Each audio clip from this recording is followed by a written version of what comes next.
Assalamualaikum warahmatullahi wabarakatuh. Perkenalkan, nama saya Winda Nurdiana. Saya mengajar di SMK Negeri 1 Delanggu, Mojokerto. Saya menempuh pendidikan profesi guru di Universitas Jember.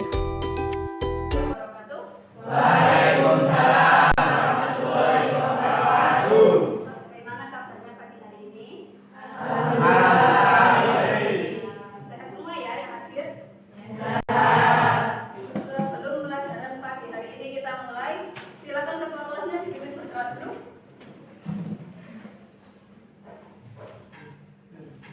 Siap gerak. Berdoa mulai.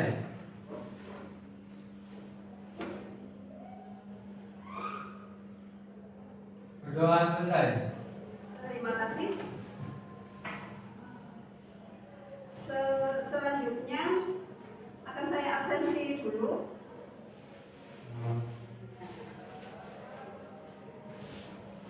Kelas 10 MM1 ya.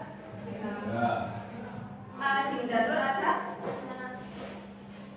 Afiza? Aid? Altaf Rafa? Amelia? Andistri? Kawaladin? Clarasita? Yani Damayanti? Eka Febiana? Eki? Fadil?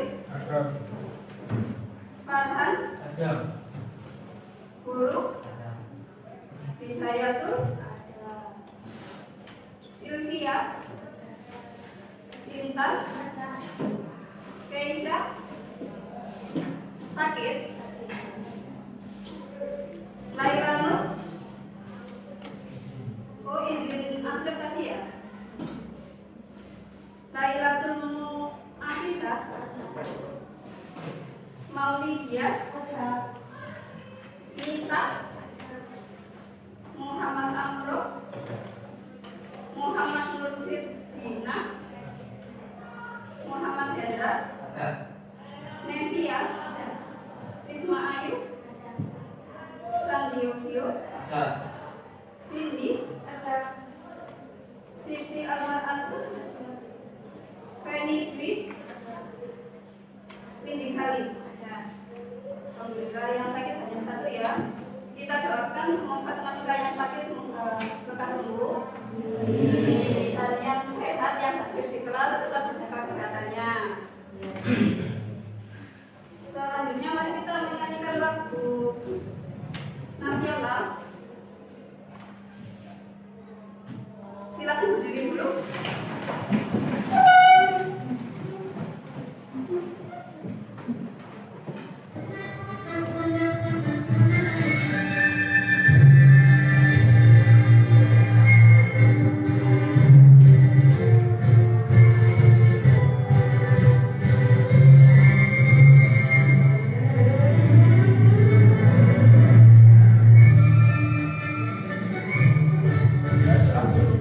Agustus tahun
Selanjutnya Ibu akan melakukan persepsi.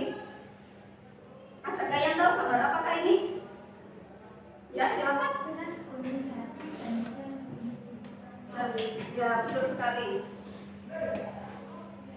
Ini adalah gambar makam-makam di Indonesia. Makam dari ada yang pertama ini adalah gambar di Tralaya, di Mojokerto, di Trawulan. Ada yang pernah ke sana?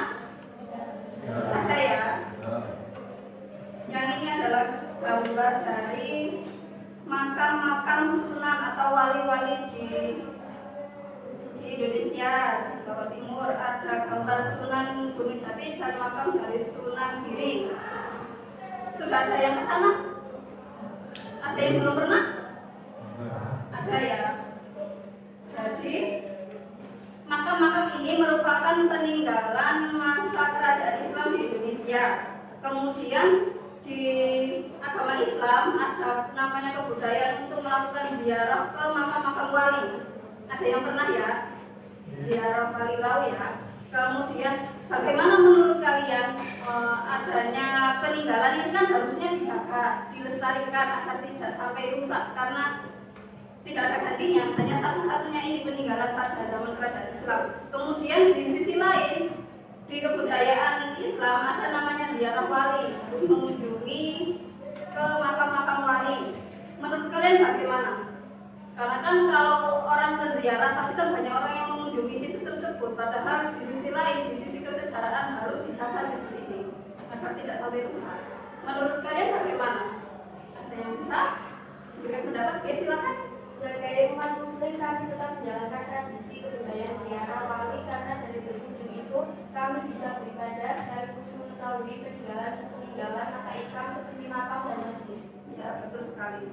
Jadi di sisi lain harus dijaga. Ada yang mau memberi pendapat lagi? Masukan? Ya silakan. Saya setuju dengan pendapat teman saya tadi. Jadi dalam berziarah kita harus tetap menjaga kelestariannya, seperti tidak membuang sampah sembarangan, tidak mencoret-coret di kompleks dan Jadi harus bisa menyeimbangkan, menselaraskan antara menjaga situs peninggalan kerajaan Islam dan tetap melestarikan kebudayaan ziarah ke makam wali. Begitu semuanya ya. Pendapatnya setuju ya? Setuju. Selanjutnya Binar akan membacakan tujuan pembelajaran kita hari ini. Jadi yang pertama, melalui literasi digital nanti kalian semua dapat menentukan permasalahan mendasar tentang kerajaan Islam secara sinkronis dengan kritis. Yang kedua, melakukan penyelidikan untuk menemukan alternatif solusi yang diperlukan untuk menyelesaikan permasalahan yang kalian temukan. Yang ketiga, melalui diskusi peserta didik dapat menelaah data yang diperlukan untuk menyelesaikan permasalahan tentang kerajaan Islam secara sinkronik dengan kritis, secara kolaboratif dengan anggota kelompoknya. Kemudian yang keempat, melalui presentasi peserta didik mampu menyimpulkan solusi pemecahan masalah berupa laporan infografis tentang kerajaan Islam secara sinkronik dengan komunikatif. Yang terakhir, setelah mengikuti kegiatan pembelajaran melalui model pembelajaran proyek based learning, peserta didik dapat mengembangkan sikap beriman, bertakwa kepada Tuhan Yang Maha Esa, menjadi pribadi yang cinta tanah air, bernalar kritis, dan bergotong royong sesuai dengan profil pelajar Pancasila. Dan pemahaman bermakna, artinya makna yang kalian dapat setelah mempelajari materi pagi hari ini adalah yang pertama, setelah menganalisis dan mengevaluasi tentang kerajaan Islam secara sinkronik, peserta didik dapat memiliki keterampilan berpikir kritis, kolaboratif, komunikatif, dan kreatif, serta memiliki sikap toleransi tinggi terhadap ragam agama dan kebudayaan di Indonesia. Yang kedua, setelah melaksanakan kegiatan pembelajaran dengan literasi digital, diskusi, dan presentasi, peserta didik dapat menganalisis dan mengevaluasi kerajaan Islam di Indonesia, sehingga memberi pemahaman tentang kehidupan kerajaan Islam di Indonesia. Ini pemahaman bermakna yang akan kalian dapat setelah mempelajari materi kerajaan Islam secara sinkronik. Kemudian alur pembelajaran kita hari ini, pendekatan pembelajarannya adalah TPEC, artinya berbasis teknologi. Kemudian model pembelajarannya adalah proyek based learning, artinya kita nanti pembelajarannya berbasis proyek. Kemudian metode pembelajarannya yang pertama ada tanya jawab, berdiskusi, presentasi, dan penugasan proyek. Dan sistem penilaiannya ada 3 macam. Yang pertama ada penilaian assessment of learning atau penilaian hasil belajar yang diakses melalui Google Form, dan penilaian hasil karya infografis. Yang kedua ada assessment as learning, artinya penilaian diri yang diakses melalui Google Form juga dan disampaikan setelah presentasi. Jadi ada 2 penilaian dirinya. Kemudian yang ketiga assessment for learning, artinya penilaian proses. Di sini penilaian nanti ada penilaian keterampilan berupa sikap dan diskusi, dan yang terakhir adalah presentasi. Bisa dipahami ya untuk pembelajaran kita hari ini? Jadi nanti ada sekalian melihat materi yang tadi ditayangkan dulu, kemudian diskusi membentuk kelompok. Setelah itu nanti dalam diskusi kalian mencari permasalahan dan solusinya bagaimana, kemudian membuat proyek infografis. Setelah itu dipresentasikan. Paham ya?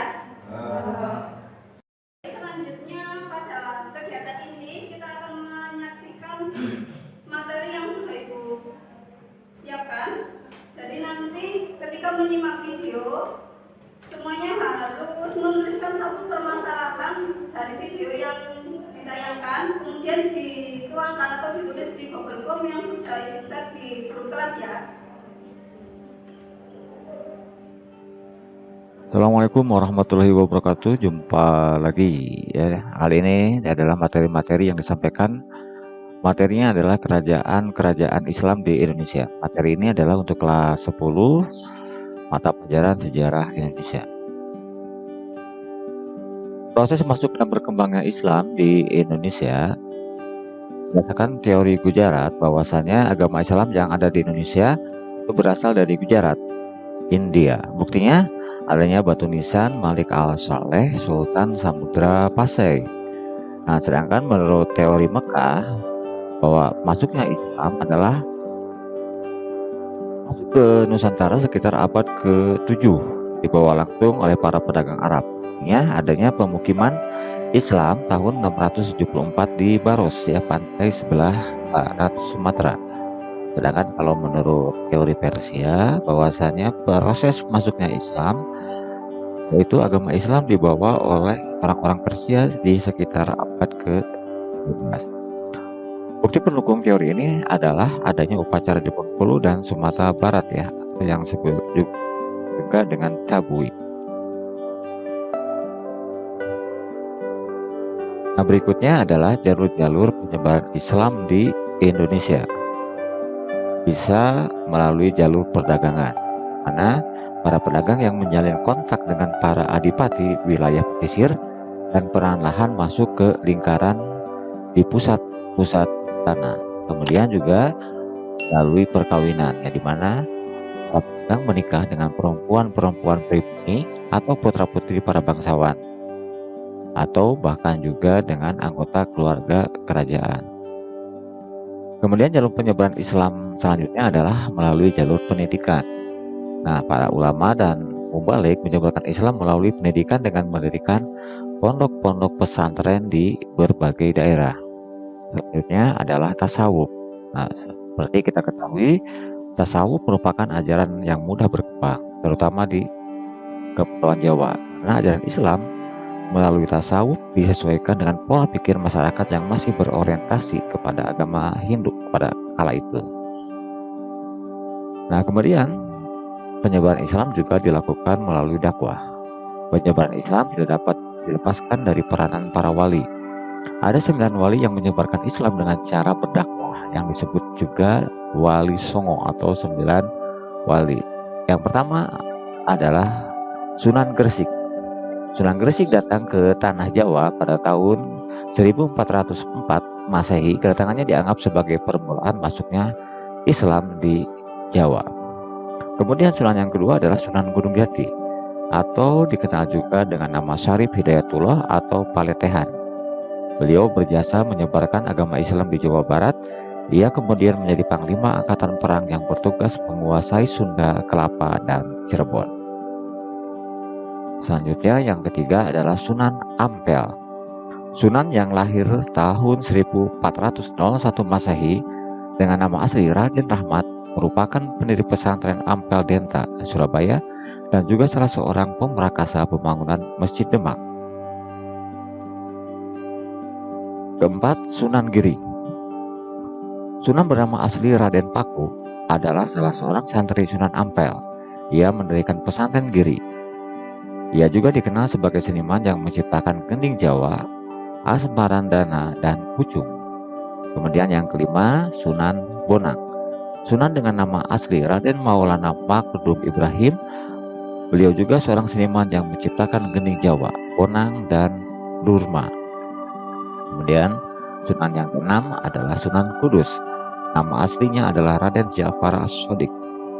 Sunan Kudus banyak berguru pada Sunan Kalijaga. Ia toleran terhadap budaya setempat, terlihat dari arsitektur Masjid Kudus. Ketujuh, Sunan Kalijaga. Sunan Kalijaga nama aslinya adalah Raden Said. Dalam menyebarkan agama Islam, ia memanfaatkan media wayang yang sudah sangat dikenal masyarakat sejak masa pra-aksara hingga masuknya Hindu-Buddha. Kemudian wali yang ke-8 adalah Sunan Muria. Sunan dengan nama asli Raden Umar Said ini adalah putra dari Sunan Kalijaga. Ia tinggal di kaki Gunung Muria, Jawa Tengah. Salah satu hasil dakwahnya adalah melalui seni yang disebut dengan tembang sinom dan kinanti. Kemudian wali yang terakhir adalah Sunan Derajat. Sunan dengan nama Maunat Sarifuddin menyebarkan agama Islam di daerah Jawa Timur. Ia dikenal berjiwa sosial karena sangat peduli terhadap kaum miskin dan duafa. Ia menciptakan Gending Jawa, Pungkur. Kemudian penyebaran Islam juga bisa melalui jalur kesenian. Agama Islam disebarkan melalui kesenian seperti wayang oleh Sunan Kalijaga, gamelan oleh Sunan Bonang. Kesenian yang telah berkembang sebelumnya tidak hilang tetapi berakulturasi. Berikut ini adalah kerajaan-kerajaan Islam di Indonesia. Yang pertama adalah Kesultanan Samudra Pasai. Samudra Pasai atau Samudra Darussalam adalah kerajaan pertama di Nusantara yang menganut agama Islam. Letaknya di pantai Sumatera Utara, Aceh, dekat Perlak, Malaysia. Kesultanan ini didirikan oleh Merah Silo yang bergelar Sultan Malik Al-Saleh sekitar tahun 1267. Kesultanan ini mencapai masa keemasan pada masa Mahmud Malik Al-Jahir memerintah pada 1326 sampai 1345. Aktivitas perdagangan di Pasai berkembang dengan pesat. Pasai menjelma menjadi pusat perdagangan internasional.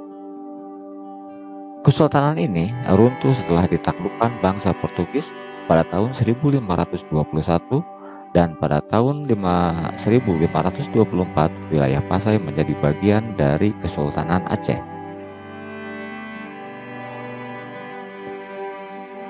Berikutnya adalah Kesultanan Aceh 1507 sampai dengan 1903. Kesultanan Aceh letaknya di Aceh Raya, sekarang Aceh Besar. Didirikan oleh Ali Mughayat Shah tahun 1456 di atas bekas wilayah Kesultanan Namuri yang ditaklukkan Mughayat Shah. Pada masa pemerintahan Sultan Iskandar Muda yang bertahta pada tahun 1607 sampai 1636, Aceh mencapai puncak kejayaan dengan wilayah kekuasaan meluas dari Delhi sampai ke Semenanjung Malaya. Sepeninggal Iskandar Sani, Aceh mengalami kemunduran. Faktor utamanya adalah makin menguatnya kekuasaan Belanda di Pulau Sumatera dan Selat Malaka dengan ditandai jatuhnya Minangkabau, Siak, Tapanuli, dan Mandailing, Delhi serta Bengkulu ke tangan Belanda.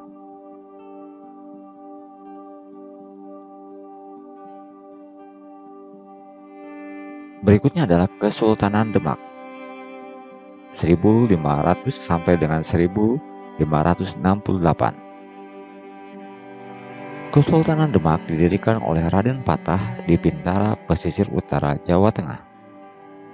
Beberapa raja Demak diantaranya adalah Raden Patah, Pati Unus, Sultan Trenggono, Jaka Tingkir atau Sultan Hadiwijaya. Kemudian pada masa Sultan Trenggana yang memerintah pada tahun 1521 sampai 1546, Demak berkembang dengan pesat. Wilayah kekuasaannya meluas sampai ke Jawa Barat dan Jawa Timur. Jaka Tingkir atau Hadiwijaya menjadi Sultan Demak pada tahun 1568, memindahkan ibu kota dari Demak ke Pajang.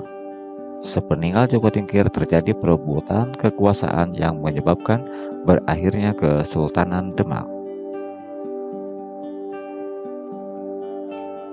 Masyarakat Demak menjalankan kehidupannya dengan berpedoman pada ajaran-ajaran agama Islam. Kaum ulama termasuk Wali Songo menempati posisi terhormat dan sebagai penasehat raja. Kerajaan Demak termasuk kerajaan agraris dengan hasil utamanya beras, sekaligus kerajaan maritim karena aktif dalam kegiatan pelayaran perdagangan antar daerah.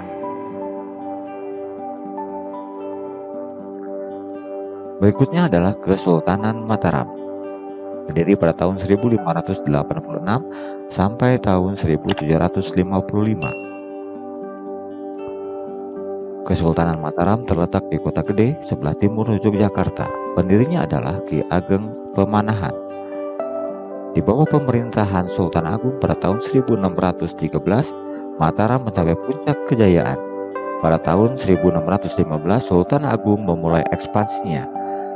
Penaklukan baru berakhir pada tahun 1625 setelah hampir seluruh Jawa berada di bawah kekuasaan Mataram, kecuali Banten, Cirebon, Blambangan, dan Batavia. Kesultanan Mataram tahun 1586 sampai tahun 1755. Pada masa pemerintahan Pakubuwono III, wilayah Mataram dibagi menjadi dua, yaitu Kesultanan Yogyakarta dan Kasunanan Surakarta pada 13 Februari 1755. Beberapa rajanya adalah Ki Ageng Pemanahan, Raden Mas Jolang yang memerintah pada tahun 1601 sampai 1613. Kemudian Sultan Agung Hanyo Prokokusumo, kemudian Sultan Amangkurat I yang memerintah pada tahun 1645 sampai 1677.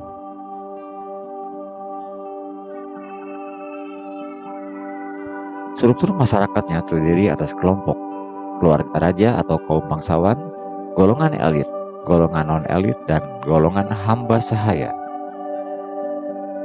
Sedangkan struktur wilayah kerajaan Mataram terdiri dari Nagari Ngayogyakarta, Negara Agung, dan mancanegara.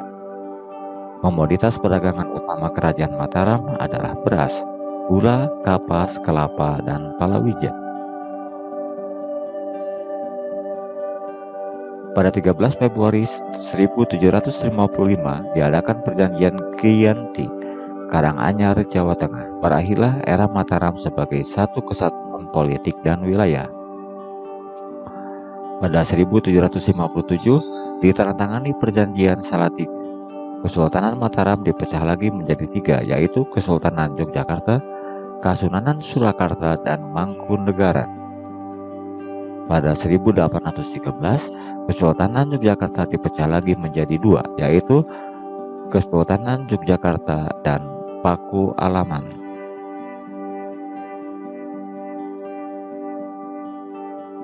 Berikutnya adalah Kesultanan Banten 1526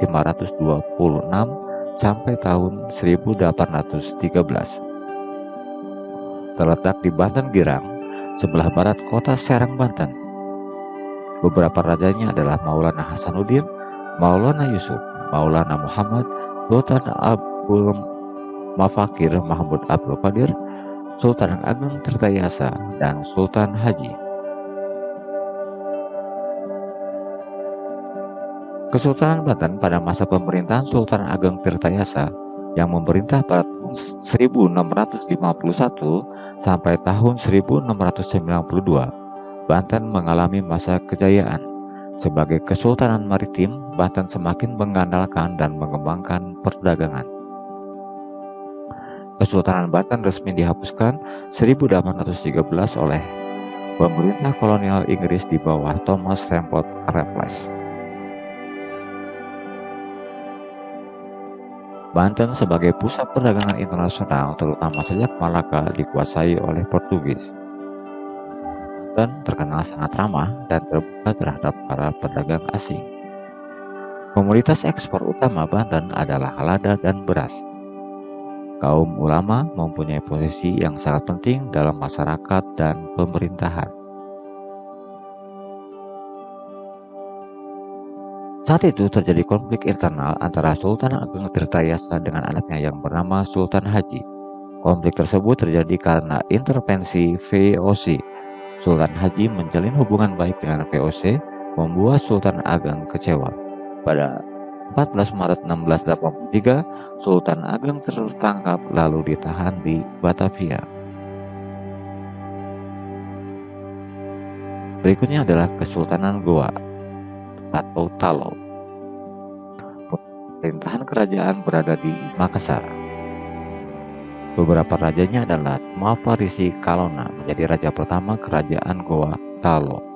Raja Goa Talo pertama yang memeluk Islam adalah Mangarangi Daeng Manrabia tahun 1593 sampai 1639 Masehi yang bergelar Sultan Alauddin.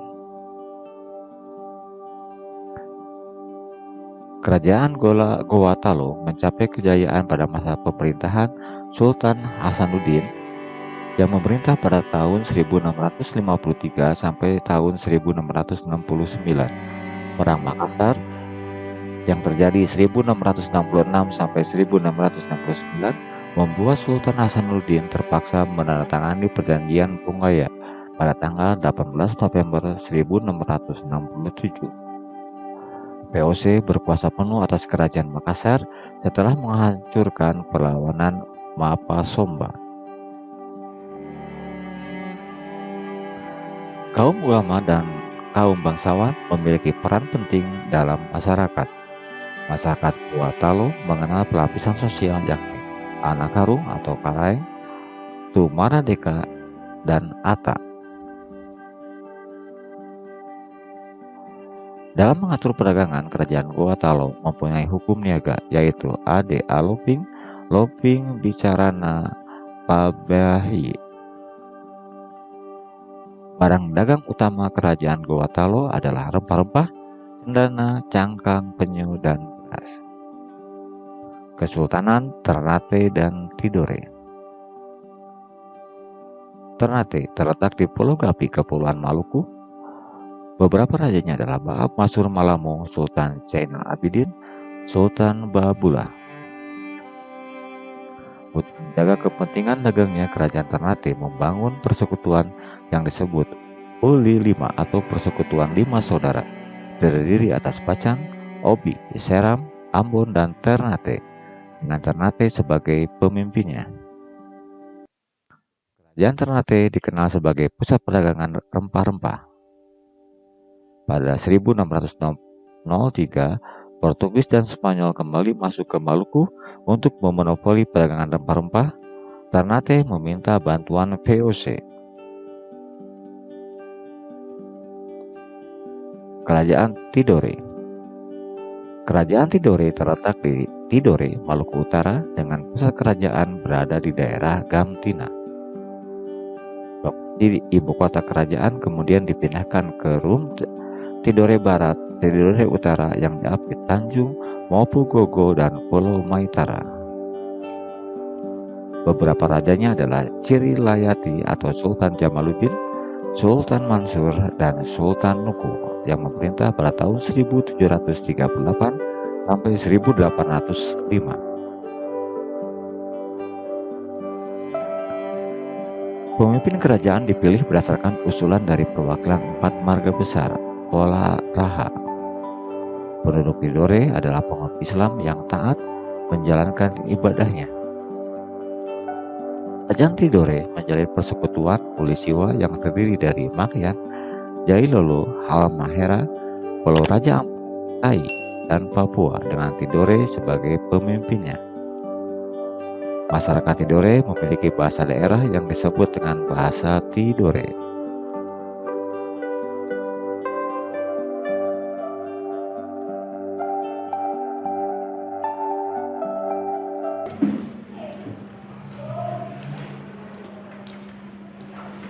Setelah itu tadi dalam materi tentang kerajaan Islam di Indonesia secara sinkronik.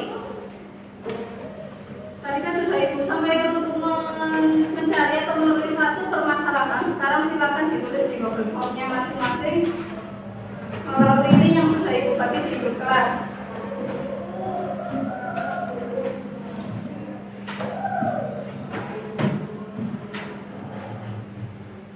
Dari permasalahan yang sama nanti akan saya tentukan menjadi satu kelompok, menjadi 5 kelompok nanti ya.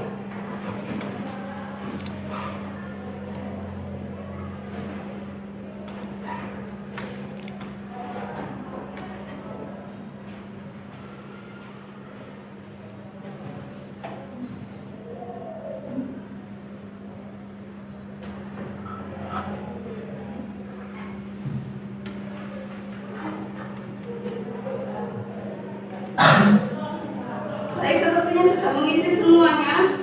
Dari kuesioner Google Form, Ibu bagi menjadi kelompok sesuai permasalahannya ya. Kelompok 1 ada Adinda, Alif, Kawan Nadine, Eka, Febiana, Ilvia, dan Penny.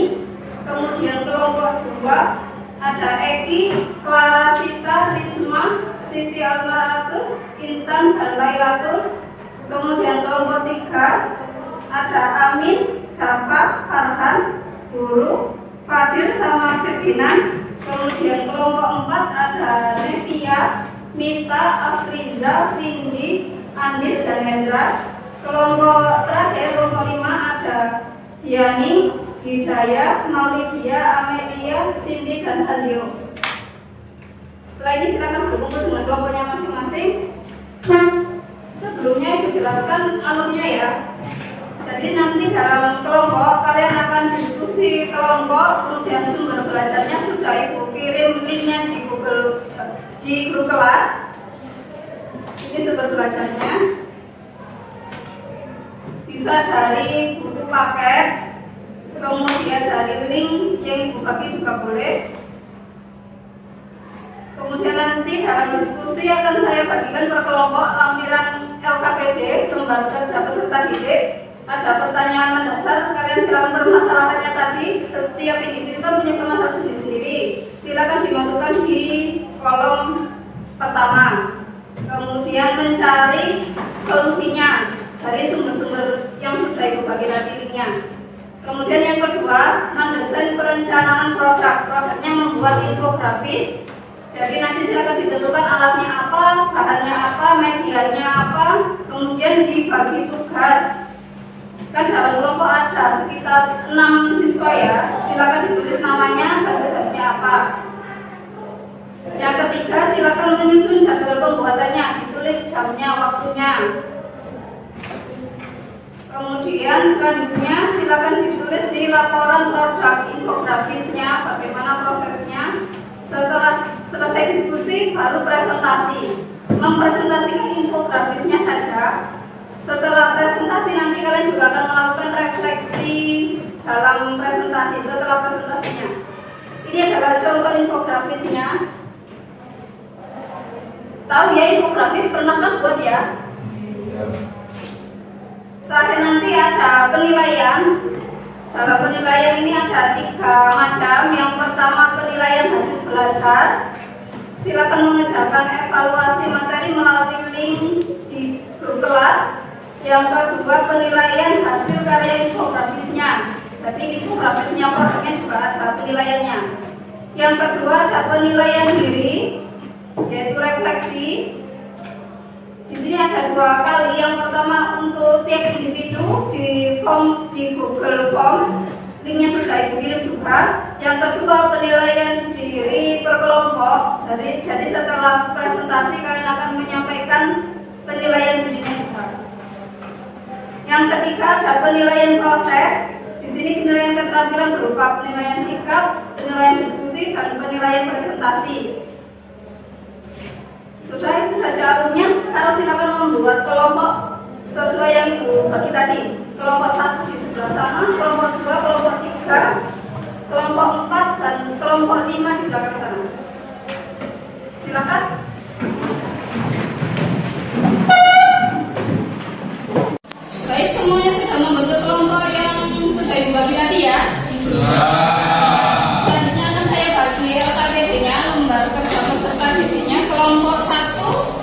sini ya. Ya. Silakan kelompok 2. Kelompok 3.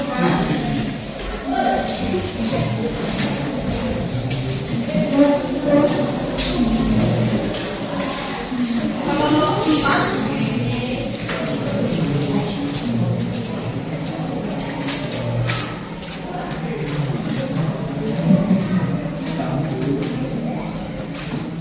Kelompok 5.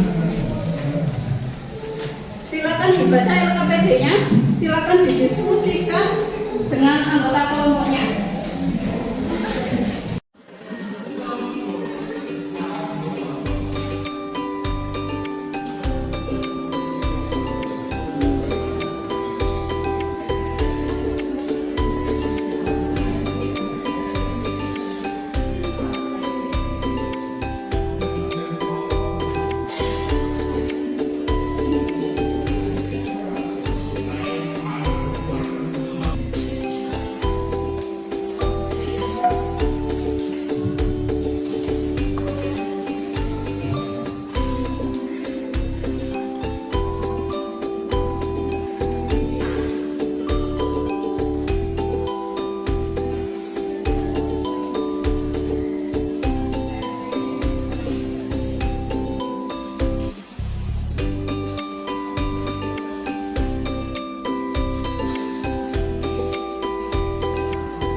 Bagaimana teman-teman, dari permasalahan yang kita temukan yaitu Sulawesi Selatan merupakan salah satu wilayah yang sangat luas dan terdiri dari beberapa wilayah.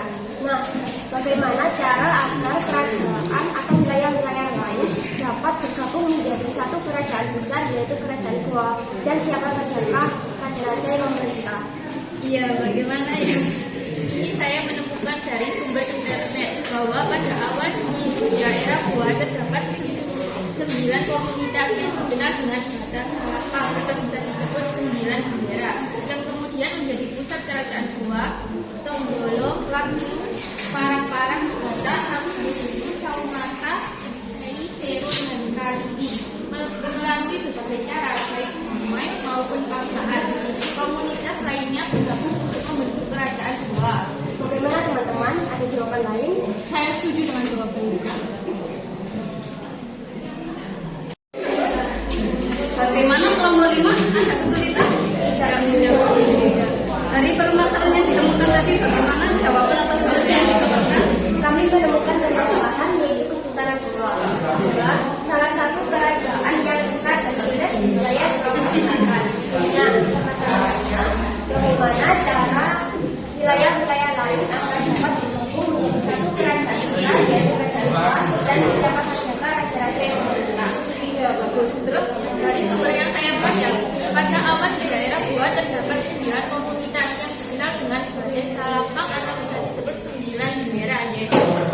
yaitu kemudian menjadi pusat kerajaan Goa, Tombolo, Lakiu, Parang-Parang, Gata, Abusine, Saumata, Sei, Seru, dan Kalili. Melalui berbagai cara, baik damai maupun paksaan, komunitas lainnya bergabung untuk membentuk kerajaan Goa. Bagus sekali. Kemudian bagaimana teman-teman yang lain? Apakah ada masukan?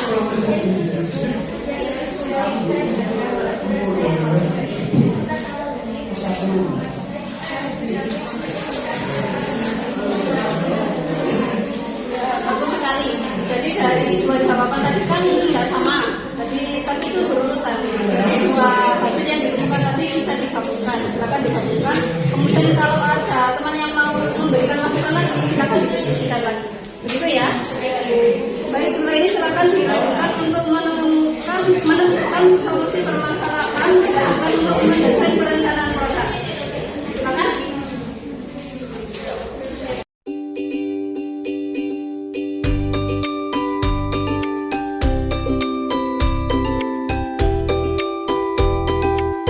Bagaimana kelompok 4?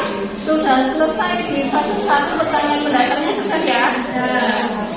Kemudian lanjut ke bagian yang kedua yaitu perencanaan produk. Ini rencananya kita menggunakan alat HP, Ya.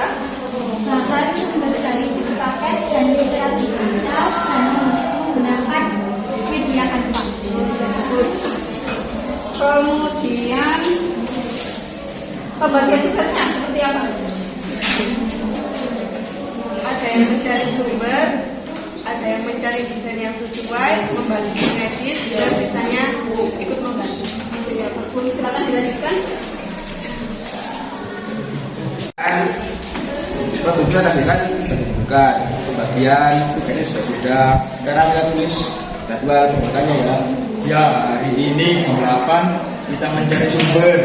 Jam 8.15 diskusi penentu solusi. Dan jam 8.30 membuat infografis.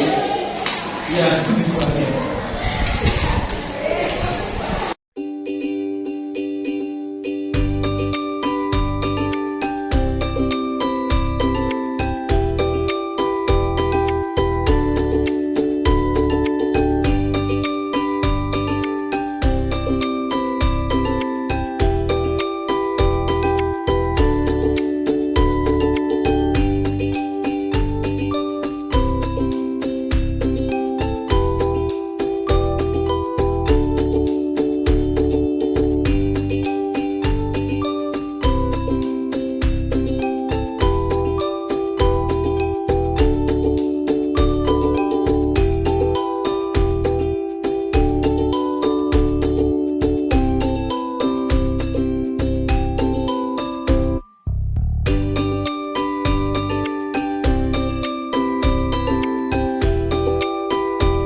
dari kelompok 1. Silakan kelompok 1 untuk maju ke depan semuanya.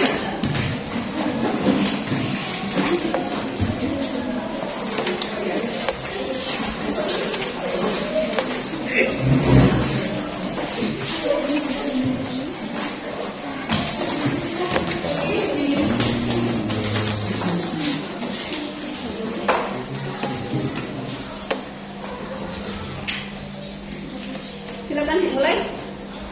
Saya awali. Assalamualaikum warahmatullahi wabarakatuh. Waalaikumsalam warahmatullahi wabarakatuh. Kami dari kelompok 1 ingin mempresentasikan hasil kerja kelompok kami. Saya Adinda Nuliska Islamia dari absen 1. Saya Jawana Dindura Diva absen 7. Saya Eka Febriana Zahra absen 10. Saya Adinda Diva absen 7. Saya Pranida Nini absen 3.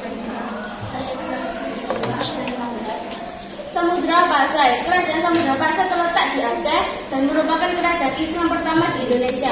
Kerajaan ini didirikan oleh Murasilu pada tahun 1267 Masehi. Bukti-bukti arkeologis keberadaan kerajaan ini adalah ditemukannya makam Raja Pasai di Kampung Budong, Aceh Utara. Sultan Malik Al-Saleh, Raja Pasai pertama. Malik Al-Saleh adalah nama baru Murasilu setelah ia masuk Islam dan merupakan Sultan Islam pertama di Indonesia. Berkuasa lebih kurang 29 tahun atau 1297 sampai 1326 Masehi. Kerajaan Samudra Pasai merupakan gabungan dari kerajaan Pasai dan Terlak dengan raja pertama Malik Al-Saleh atau Haliman 2012. Samudra Pasai berkembang pesat menjadi pusat perdagangan dari pusat studi Islam yang ramai. Pedagang dari India, Benggala, Gujarat, Arab, Cina, serta daerah di sekitarnya banyak berdatangan di Samudra Pasai. Berikut ini adalah urutan para raja yang memerintah di Samudra Pasai, yakni yang pertama Sultan Malik As-Saleh atau biasa disebut Malikus Saleh, yang kedua Sultan Malikus Zahir meninggal tahun 1326, ketiga Sultan Muhammad meninggal tahun 1354,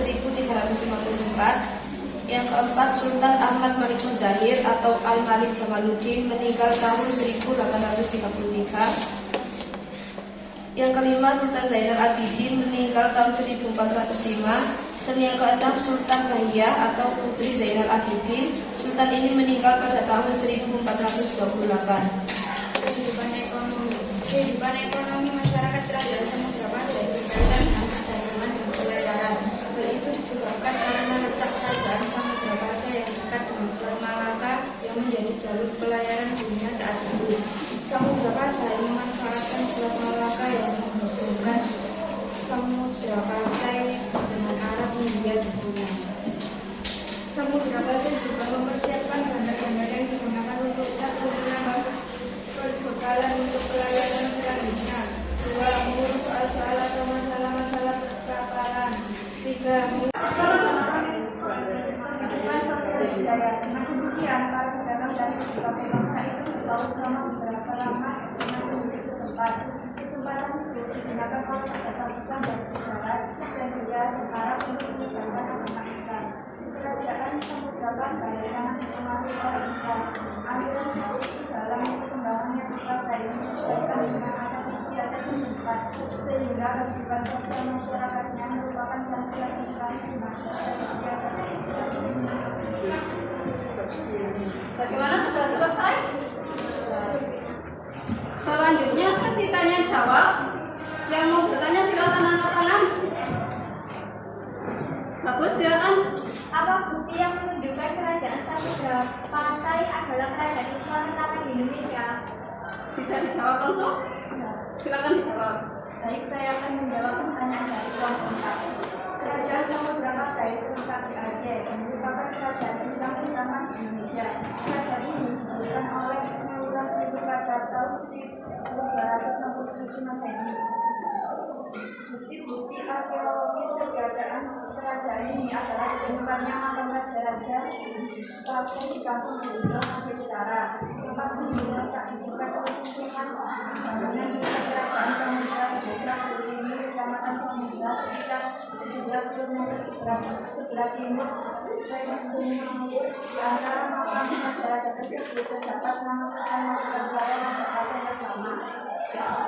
Bagaimana kelompok 4? Bisa diterima jawabannya? Bisa. Dari kelompok lain ada yang mau menanggapi atau bertanya? Cukup ya. Selanjutnya sebelum mengakhiri silakan melakukan penilaian diri pada kelompoknya. Silakan. Saya akan menjelaskan tentang kemampuan berpikir kritis di sini. Kami melalui diskusi kami menemukan beberapa permasalahan. Salah satu contohnya adalah apa bukti yang menunjukkan kerajaan Samudra Pasai adalah kerajaan Islam pertama di Indonesia. Kemudian kami mencari sumber dari literatur digital. Di situ kami menemukan beberapa solusi yang selanjutnya ditentukan solusi terbaik. Saya akan memaparkan kemampuan kreativitas dalam membuat proyek. Dimulai dari diskusi pemilihan template yang sesuai dengan tema kelompok, kemudian mendesain atau diedit gambar dan tulisannya. Saya akan memaparkan berpikir efektif, yakni dalam kegiatan ini kami sudah melakukan mulai dari penentuan pertanyaan mendasar, kemudian mencari menemu solusi dari berbagai literatur digital, kemudian mendesain perencanaan produk, kemudian menyusun jadwal pembuatan, kemudian produk sudah selesai, setelah itu presentasi bertanya jawab. Saya akan memaparkan proses pengambilan keputusan, yakni dari permasalahan yang kami temui kemudian kami masing-masing menjadi literatur untuk menentukan solusi. Setelah menentukan solusi yang relevan, kami memutuskan untuk melakukan solusi. Sudah selesai? Sudah. Baik, sekarang silakan kembali ke silakan diakhiri dulu presentasinya. Sekian dari kelompok kami. Saya akhiri. Wassalamualaikum warahmatullahi wabarakatuh. Silakan kembali ke bangkunya masing-masing. Kita beri aplaus untuk kelompok 1 yang sudah mengerjakan. Selanjutnya kelompok 2. Assalamualaikum warahmatullahi wabarakatuh. Waalaikumsalam. Kami dari kelompok 2 ingin mempresentasikan tentang Kerajaan Aceh. Saya Ibn absen 11. Saya Clara sekarang mengambil absen 8. Saya Ibn Sulaimi absen 12. Saya Ismail dari absen 29. Saya Farah Solihah absen 32. Kerajaan Aceh. Asal-usul Kerajaan Aceh. Kesultanan Aceh didirikan oleh Sultan Ali Mubayyad Shah pada tahun 1496 yang sebelumnya telah dirintis pada abad ke-15 oleh Muzaffar Shah. Pada awalnya kerajaan ini berdiri atas wilayah kerajaan Mamluk, kemudian menundukkan dan menyatukan beberapa wilayah kerajaan seperti mencakup Dayak, Bedir, Libya, Nakhul. Selanjutnya pada tahun 1524 wilayah Pasai sudah menjadi bagian dari kedaulatan Kesultanan Aceh diikuti dengan alur. Sebenarnya kerajaan Aceh ini merupakan kelanjutan dari Samudra Pasai. Awalnya wilayah kerajaan Aceh ini hanya mencakup Banda Aceh dan Aceh Besar. Kehidupan politik berdasarkan Hispanus Salatin 1637 Masehi, karangan Naruddin Paniri yang berisi silsilah Sultan Aceh. Raja Aceh yang pernah memerintah kerajaan Aceh menurut Hadits 2006 adalah Sultan Ali Mubayyad Shah adalah kerajaan Aceh yang pertama. Ia memerintah tahun 1514 sampai 1528 Masehi. Sultan Ali Mubayyad Shah memerintah dari putranya Sultan Salahuddin. Ia memerintah tahun 1522 sampai 1537 Masehi.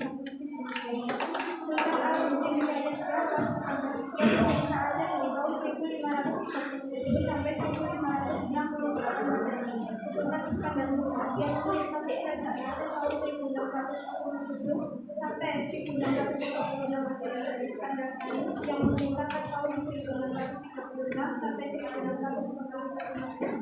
Kehidupan ekonomi. Letak Aceh Darussalam yang strategis menyebabkan perdagangan maju pesat. Bidang perdagangan yang maju tersebut menjadikan Aceh Darussalam makin makmur. Sumber pemasukan utama kerajaan Aceh Darussalam adalah lada dan emas. Mata pencaharian utama penduduk Aceh Darussalam adalah bidang perdagangan, terutama perdagangan lada dan emas. Selain berdagang, Aceh Darussalam juga menguntungkan diri pada sektor kelautan dan pertanian. Aceh banyak memiliki komoditas yang bervariasi, di antaranya minyak tanah dan jeli, belerang dan kulawaya dan keulawa, kapur dan sintil, kapur dan siananya dan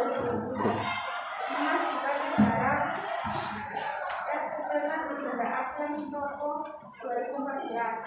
Kehidupan budaya walaupun ada perkembangan dalam bidang kebudayaan, tetapi tidak bisa merusak perkembangan dalam aktivitas perekonomian, peninggalan kebudayaan yang tidak nyata dalam masjid dan rumah. Meningkatnya kemampuan dalam pendidikan perkembangan sistem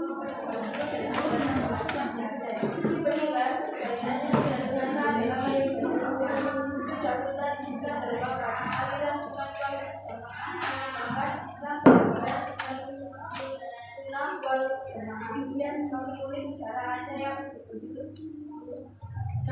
Salatin Kamatan Bahasa dan Polisi yang Aceh serta sejarah Islam mendorong persiapan. Sudah selesai penjelasannya nomor 2? Ya. Selanjutnya sesi tanya jawab. Yang mau bertanya atau memberi masukan silakan angkat tangan. Ya, silakan. Apa alasan kerajaan Aceh dijuluki dengan istilah Serambi Mekah? Langsung dijawab atau dicari dulu? Langsung dijawab, silakan. Lokasi Aceh sangat strategis di Selat Malaka sehingga memiliki peran penting dalam penyebaran agama Islam. Perekonomian di Aceh cukup maju yang bertumbuh pada perdagangan terbuka. Banyak saudagar dari berbagai penjuru Nusantara dan dari luar negeri seperti Arab, India, Iran, dan China yang berlaku. Mereka juga membawa ulama dan pelajar. Aceh juga sebagai tempat singgah sebelum berangkat ke Mekah. Hampir semua rumah tradisional di Aceh memiliki saurami. Saurami didapat hingga sementara sebelum masuk ke dalam rumah. Filosofi itu kemudian membuat Aceh disebut Serambi Mekah. Jamaah haji yang berada di Nusantara ini terlebih dahulu singgah di Aceh sebelum berangkat lagi ke Mekah. Waktu itu untuk berangkat ke Mekah bisa bertahun-tahun karena menggunakan jalur laut. Bagaimana kelompok berapa tadi yang tanya? Kelompok 5 ya? Bisa diterima jawabannya? Bisa. Selanjutnya dari kelompok yang lain, ada yang mau memberi kesan, saran, atau pertanyaan lagi? Sudah cukup? Ya, cukup. Selanjutnya sebelum diakhiri silakan melakukan refleksi dari kelompoknya. Saya akan menjelaskan tentang kemampuan berpikir kritis. Di sini kami melalui diskusi kami menemukan beberapa permasalahan. Salah satu contohnya, apa alasan kerajaan Aceh dijuluki dengan istilah Serambi Mekah. Kemudian kami mencari sumber dari literatur digital. Di situ kami menemukan beberapa solusi yang selanjutnya ditentukan solusi terbaik. Saya akan memaparkan kemampuan kreativitas dan kemampuan yang dimulai dari sesuatu yang terangkat dan sesuai dengan tema pokok. Kemudian bisa sebagai gambar dan tulisannya. Saya akan memaparkan begini rapatnya seperti yakni para pelajar kita melakukan mulai dari dasar. Kemudian mulai dari solusi dari berbagai sampai kita. Kemudian mulai perencanaan pembuatan. Kemudian selesai setelah itu presentasi dan tanggung jawab. Saya akan melakukan pertanyaan dari selanjutnya permasalahan yang kami temui dan kami masing-masing dari seperti literatur untuk menemukan solusi. Setelah menemukan solusi yang relevan, kami memutuskan untuk membuat solusi tersebut. Sudah selesai? Silakan diakhiri presentasinya. Sekian dari kelompok kami. Wassalamualaikum warahmatullahi wabarakatuh. Waalaikumsalam warahmatullahi wabarakatuh. Kita beri aplaus untuk kelompok 2. Selanjutnya presentasi dari kelompok 3, silakan dimulai. Assalamualaikum warahmatullahi wabarakatuh. Waalaikumsalam warahmatullahi wabarakatuh. Perkenalkan, kami dari kelompok 3 ingin mempresentasikan tentang Kerajaan Demak. Kerajaan Demak berdiri pada tahun 1475. Raja dari Kerajaan Demak meliputi Raden Patah, Pati Unus, Sultan Trenggono. Konflik perebutan kekuasaan. Setelah Sultan Trenggono wafat, terjadilah perebutan kekuasaan di kalangan keluarga. Pangeran Sekar Dolepan yang seharusnya mewarisi takhta justru dibunuh oleh Sunan Prawoto. Arya Penangsang yang merupakan putra Sekar sebabkan ditinggal diam dan berhasil membunuh Sunan Prawoto beserta para penduduknya pada 1547. Namun Arya Penangsang akhirnya dikalahkan oleh Joko Tingkir Hariwijaya, menantu Sultan Trenggono yang menjadi adipati di Pajang. Dengan demikian berakhirlah kekuasaan Kerajaan Demak. Kesultanan Demak berhasil mencapai puncak kejayaan pada periode pemerintahan Sultan Trenggono 1521 sampai 1546 Masehi.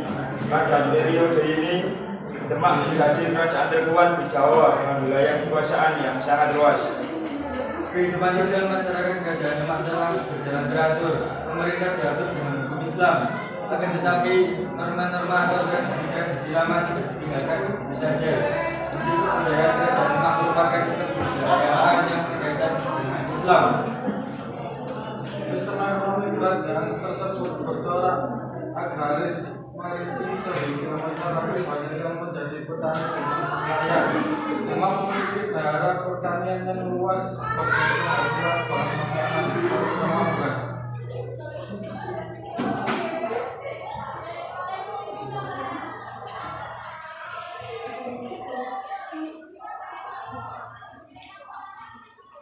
Sudah selesai penjelasannya?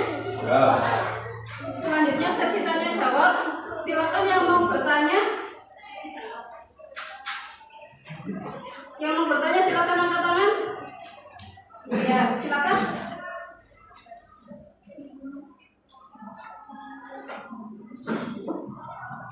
Mengapa kerajaan Demak bisa berkembang menjadi sebuah kerajaan? Bagaimana, langsung dijawab atau dicari dulu jawabannya? Dari dulu. Silakan, saya kasih waktu beberapa menit. Ya. Sudah? Ya. Silakan dijawab. Raden Patah merupakan raja pertama Kerajaan Demak. Sebelum mendirikan kerajaan dan Raden Patah menjadi ulama di Bintara dan mengajarkan Islam kepada penduduk sekitarnya. Makin lama pesantren Gragawangi semakin maju. Prabu Brawijaya dari Kerajaan Majapahit merasa terkesan dan akhirnya mau mengakui Raden Patah sebagai putranya. Raden Patah pun diangkat sebagai bupati, sedangkan Gragawangi diganti nama menjadi Demak dengan ibu kota bernama Bintara. Selain itu, Kerajaan Demak berkembang dengan pesat karena memiliki daerah pertanian yang luas sebagai penghasil bahan makanan, terutama beras. Demak juga tumbuh menjadi sebuah kerajaan maritim karena letaknya di jalur perdagangan antara Malaka dan Maluku. Sudah? Bagaimana kelompok yang tanya? Kelompok satu ya? Bagaimana bisa diterima jawabannya? Bisa. Dari kelompok lain ada yang mau memberi tanggapan atau pertanyaan lagi? Ya. Sudah cukup? Ya. Sebelum diakhiri, silakan kelompok 3 untuk melakukan refleksi atau penilaian diri dulu. Saya akan menjelaskan tentang kemampuan berpikir kritis. Di sini kami melalui diskusi kami menemukan beberapa permasalahan. Salah satu contohnya mengapa Kerajaan Demak bisa berkembang menjadi sebuah kerajaan. Kemudian kami mencari sumber dari literatur kita. Di situ kami menemukan beberapa solusi yang selanjutnya dijadikan solusi terbaik.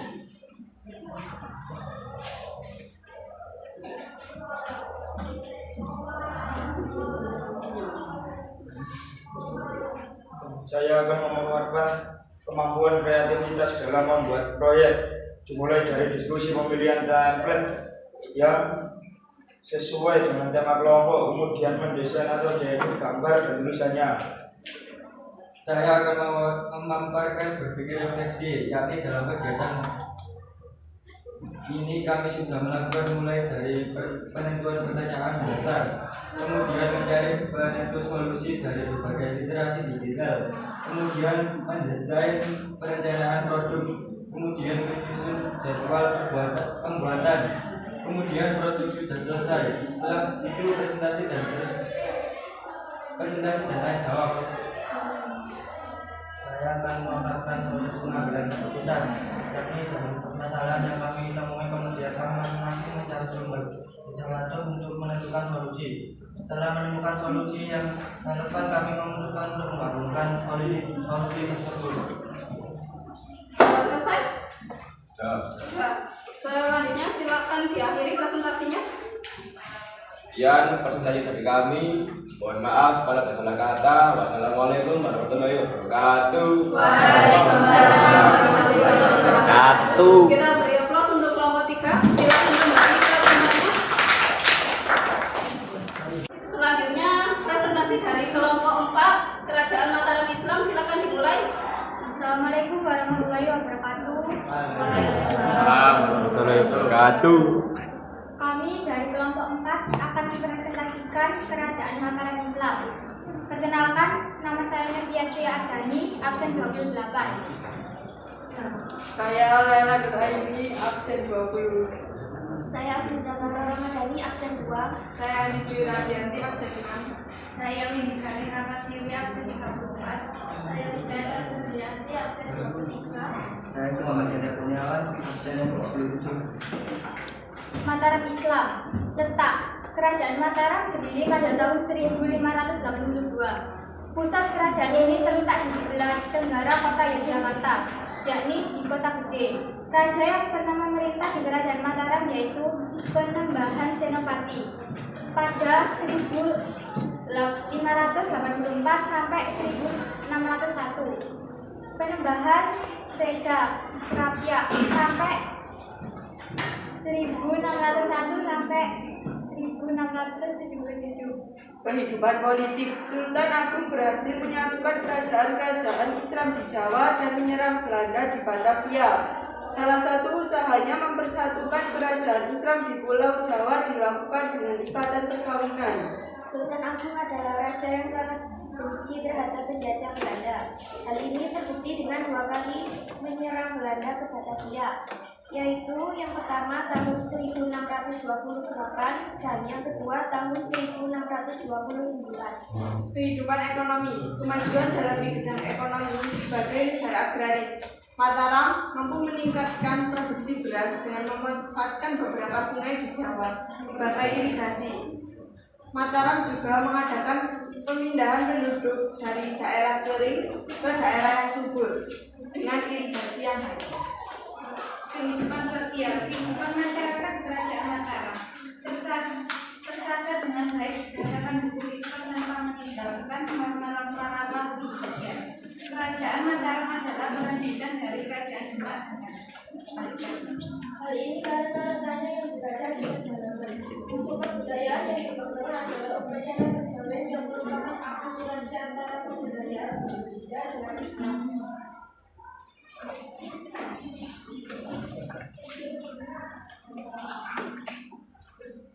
Sudah selesai penjelasannya? Selanjutnya sesi tanya jawab. Ada yang mau bertanya? Ya, silakan.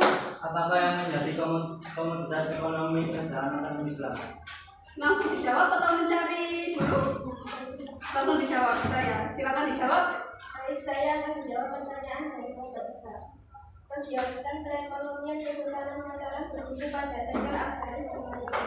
Komoditas perdagangan utama dari sektor agraris adalah beras, gula, kapas, kelapa, dan palem jaya. Namun Kesultanan Mataram berhasil menjadi negara penghasil beras. Sementara di Kesultanan Mataram memiliki 3 pelabuhan utama, yaitu Jepara, Bungkal, dan Kendal. Yang tentu saja menjadi pintu masuk perdagangan utama di dunia. Bagaimana? Kelompok 3 bisa diterima jawabannya?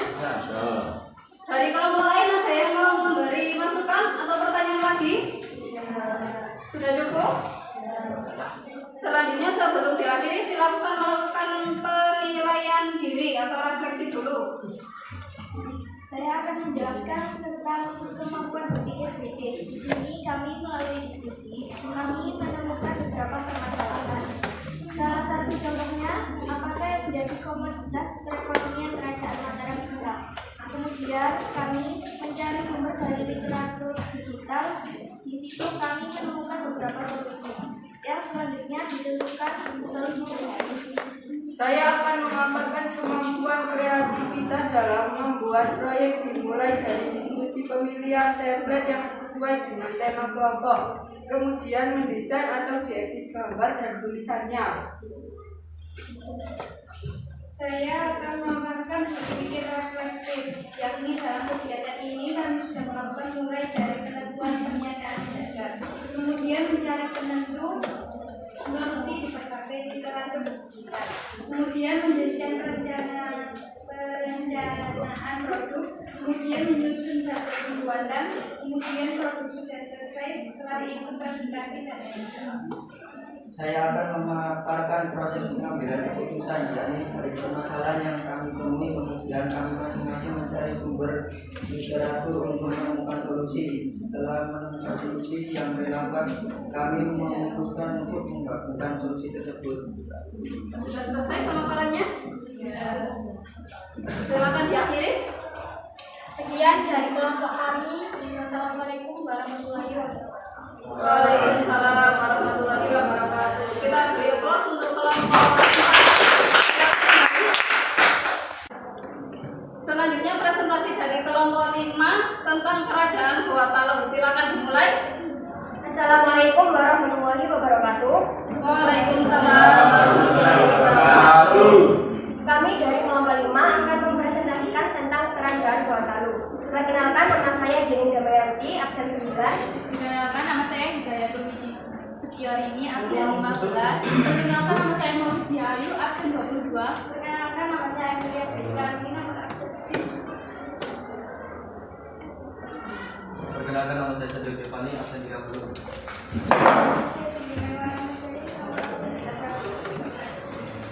Kerajaan Goa Talung. Pada awalnya, di daerah Goa terdapat 9 komunitas yang dikenal dengan nama Bate Salapang atau 9 bendera, yang kemudian menjadi pusat kerajaan Goa. Tombolo, Latiung, Parang-Parang, Data, Akangjene, Saumata, Bisei, Sero, dan Kalili. Cerita dari pendahulu di Goa dimulai oleh Tumanuru sebagai pendiri istana Goa. Tetapi tradisi Makassar lain menyebutkan 4 orang yang mendahului datangnya Tumanuru. 2 orang pertama adalah Batara Bulu dan saudaranya. Kesultanan Goa atau Kadadigus Goa adalah salah satu kerajaan besar dan paling sukses yang terdapat di daerah Sulawesi Selatan. Kerajaan ini memiliki raja yang paling terkenal, bergelar Sultan Hasanuddin, yang saat itu melakukan peperangan yang dikenal dengan Perang Makassar pada tahun 1666 sampai 1669 terhadap VOC yang dibantu oleh Kerajaan Bonik yang dikuasai oleh satu wangsa suku Bugis dan rajanya Arupalaka. Perang Makassar adalah perang terbesar VOC yang pernah dilakukannya di abad ke-17. Kehidupan politik. Penyebaran Islam di Sulawesi Selatan dilakukan oleh Datuk Ragadang atau Datuk Rigadang dari Sumatera, sehingga pada abad 17 agama Islam berkembang pesat di Sulawesi Selatan. Bahkan Raja Makassar pun memeluk agama Islam. Raja Makassar yang pertama memeluk agama Islam adalah Sultan Alauddin. Ia berhasil menguasai Hulu, Wojo, Topeng, dan Kuning. Perluasan daerah Makassar tersebut sampai ke Nusa Tenggara Barat. Daerah kekuasaan Makassar luas. Seluruh jalur perdagangan di Indonesia Timur dapat dikuasainya. Sultan Hasanuddin terkenal sebagai raja yang sangat anti kepada dominasi asing. Dengan kondisi tersebut, maka timbul pertentangan antara Sultan Hasanuddin dengan VOC. Penyebabnya terjadi peperangan. Kehidupan ekonomi. Kerajaan Makassar merupakan kerajaan maritim dan berkembang sebagai pusat perdagangan di Indonesia bagian timur. Hal ini ditunjukkan oleh beberapa faktor. Yang pertama, letak yang strategis. 2. Memiliki pelabuhan yang baik. Yang ketiga, jatuhnya Malaka ke tangan Portugis. Tahun 1511 yang menyebabkan banyak pedagang yang pindah ke Indonesia Timur. Pelayaran dan perdagangan di Makassar diatur berdasarkan hukum niaga yang disebut dengan AD Alopin Bicarana Pabarwe. Sehingga dengan adanya hukum niaga tersebut, maka perdagangan di Makassar menjadi teratur dan mengalami perkembangan yang besar. Kehidupan sosial dan budaya. Sebagai negara maritim, maka sebagian besar masyarakat Makassar adalah nelayan dan pedagang. Mereka giat berusaha untuk meningkatkan taraf kehidupannya. Bahkan tidak jarang dari mereka yang merantau untuk menambah kemakmuran hidupnya. Walaupun masyarakat Makassar memiliki kebebasan untuk berusaha dalam mencapai kesejahteraan hidupnya, tetapi dalam kehidupannya mereka sangat terikat dengan norma adat yang mereka anggap sakral. Norma kehidupan masyarakat Makassar diatur berdasarkan adat dan agama Islam yang disebut panggadakan.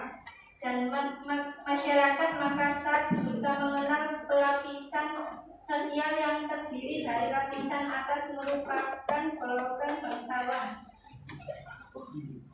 Di samping norma tersebut, masyarakat Makassar juga mengenal pelapisan sosial yang terdiri dari lapisan atas merupakan golongan bangsawan dan keluarganya disebut dengan anak karung atau Kararain, sedangkan rakyat kebanyakan disebut Solomaradeka. Sebagai pusat perdagangan Makassar berkembang sebagai pelabuhan internasional dan banyak disinggahi oleh pedagang-pedagang asing seperti Portugis, Inggris, Denmark, dan sebagainya yang datang untuk berdagang di Makassar. Pelayaran dan perdagangan di Makassar diatur berdasarkan hukum niaga yang disebut dengan Ade Aloping Loping di tanah Papalwe. Sehingga dengan adanya hukum niaga tersebut, maka perdagangan di Makassar menjadi teratur dan mengalami perkembangan yang cepat. Selain perdagangan, Makassar juga mengembangkan kegiatan pertanian karena Makassar juga menguasai daerah yang jauh di bagian timur Sulawesi Selatan tahun 2008. Masyarakat Makassar juga mengenal pelapisan sosial yang terdiri dari lapisan atas yang merupakan golongan bangsawan dan keluarganya disebut dengan anak karung atau Kararain. Sedangkan kebanyakan disebut Solomaradeka. Dan masyarakat bawah yaitu Bangsa Surabaya disebut dengan golongan Alta atau Faridisi. Dari sebuah kebudayaan, masyarakat Makassar menghasilkan budaya yang berkaitan dengan dunia pelayaran. Mereka terkenal sebagai pembuat kapal. Jenis kapal yang dibuat oleh orang Makassar dikenal dengan nama Portugis dan Lombok. Kapal Portugis dan Lombok merupakan kebanggaan masyarakat Makassar dan terkenal sebagai sampai dan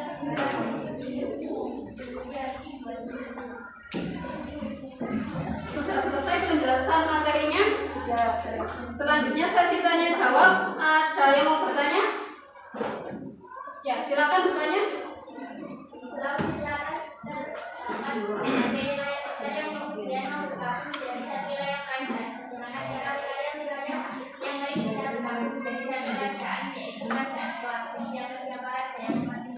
Bagaimana, langsung dijawab atau dicari dulu? Langsung dijawab, silakan. Pada awalnya di daerah Goa terdapat 9 komunitas yang dikenal dengan nama Hati Salapang atau 9 bendera, yang kemudian menjadi pusat kerajaan Goa. Tombolo, Tagiung, Parang-Parang, Data, Agam Jene, Saumata, Bising, Sero, dan Kali. Melalui berbagai cara, baik damai maupun paksaan, komunitas lainnya bergabung untuk membentuk kerajaan Goa. Raja-raja yang memimpin, Sultan Alauddin, Raja Muhammad Said, dan mencapai puncak kejayaannya pada masa pemerintahan Sultan Hasanuddin. Sudah? Bagaimana kelompok 2 ya tadi katanya? Bisa diterima jawabannya? Bisa. Dari kelompok lain ada yang mau memberi masukan atau pertanyaan lagi? Tidak, sudah cukup? Selanjutnya sebelum diakhiri silakan melakukan penilaian diri atau refleksi dulu.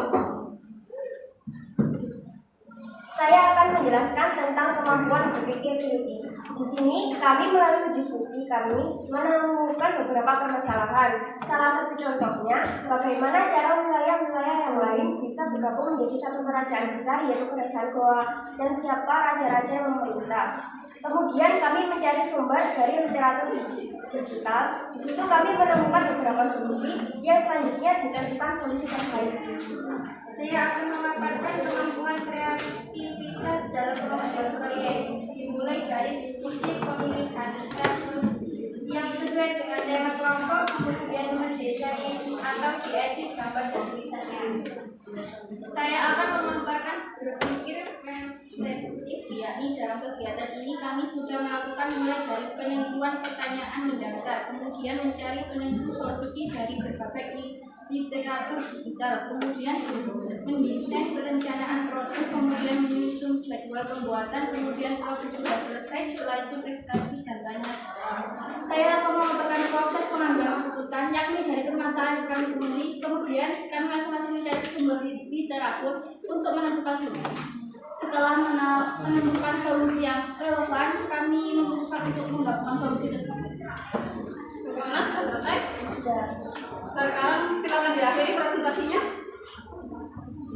Sekian dari kelompok kami, saya akhiri. Wassalamualaikum warahmatullahi wabarakatuh. Waalaikumsalam warahmatullahi wabarakatuh. Kita beri aplaus untuk kelompok 5.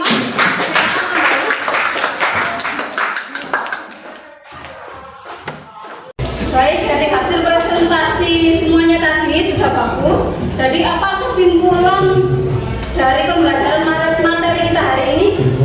Silakan. Perkembangan Islam di Indonesia secara sistematik dan mempelajari setiap kerajaan secara mendasar dan mendalam untuk berbagai aspek. Betul sekali. Ada lagi yang mau menambahi? Silakan angkat tangan. Silakan.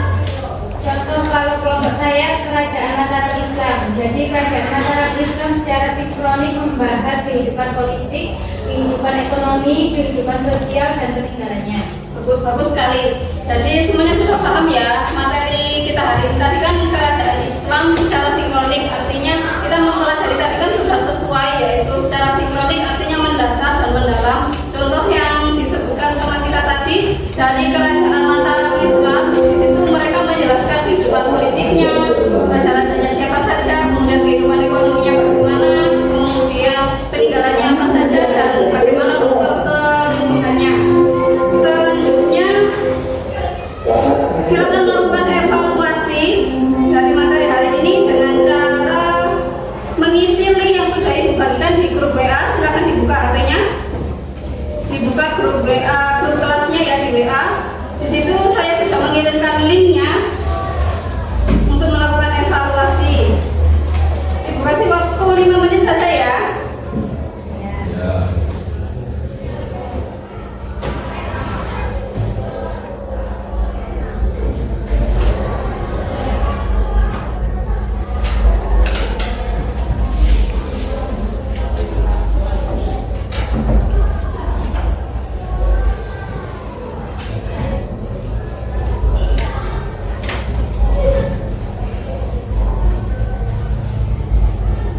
Baik, sepertinya sudah selesai semuanya. Mari kita mencoba mengerjakan satu soal di slide ini. Ada yang mau membaca? Satu orang? Silakan Pak, minta tolong dibaca. Agama Islam yang masuk ke Nusantara dibawa oleh para pedagang dari luar, dibuktikan dengan kaligrafi besar yang memiliki corak khusus dari negeri asalnya, seperti Nisa Fatimah binti